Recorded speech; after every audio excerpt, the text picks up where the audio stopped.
As a service provider company, you may want to reassign jobs to employees on your account. This feature is very important as it allows for proper scheduling among your team.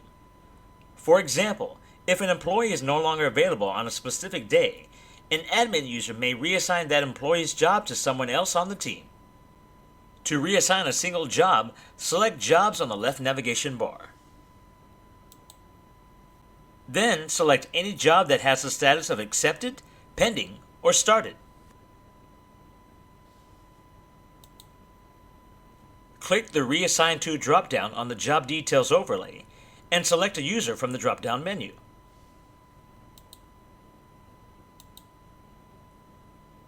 Then, click Save and the job will be reassigned to the new assignee. From your Jobs page, you're also able to reassign jobs in bulk. Select all jobs you wish to reassign.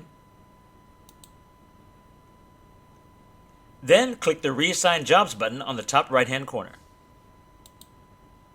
From there, select a user from the Reassign To drop-down, then click Reassign.